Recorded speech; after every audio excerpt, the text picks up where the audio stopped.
earth minerals, which have become key parts of modern-day life. We've been working on that for quite a while. In about a year from now, we'll have so much critical mineral and rare earths that you won't know what to do with them. $8.5 billion pipeline. There'll be $1 billion contributed from Australia and the United States over the next 6 months. China dominates the global supply chain for rare earth minerals and just announced it would impose export controls over them. The minerals are used to produce everything from wind turbines and defense equipment to electric vehicles and car seats. This new agreement potentially gives President Trump freedom to negotiate a trade deal with China without the threat of China's access to rare minerals.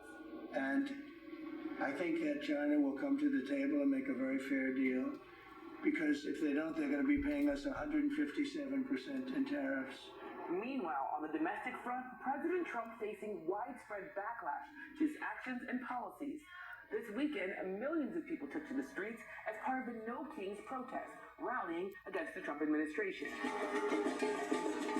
The demonstrations across the country came against the backdrop of the government shutdown, which has gone on for nearly 3 weeks with no end in sight. In response to the protests, President Trump posted an AI-generated video to social media and called the rallies a joke. I'm not a king. I work my ass off to make our country great. That's all it is. Meanwhile, President Trump has invited Republican senators to the White House for lunch tomorrow as a thank you for sticking together during the shutdown. This is now the third longest shutdown in U.S. history. Yamichelle Sendor, NBC News, Washington.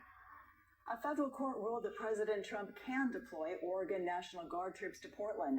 The Ninth Circuit Court of Appeals ruled 2-1 in favor of the president. The Trump administration argued the troops are needed to help protect a federal immigration and customs enforcement facility.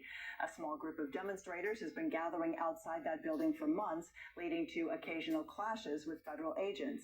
But local and state officials have said the administration is grossly exaggerating the scale of those clashes and the seriousness of the threat. The two justices in the majority, both of them Trump appointees, wrote that the president's assessment of the danger posed to that federal property fits within the, quote, range of honest judgment. In the dissenting opinion, the lone judge urged the court to vacate the order, quote, before the illegal deployment of troops under false pretenses can occur. Law enforcement in Atlanta say that they stopped a mass shooting at the airport there. At a press conference this afternoon, authorities announcing that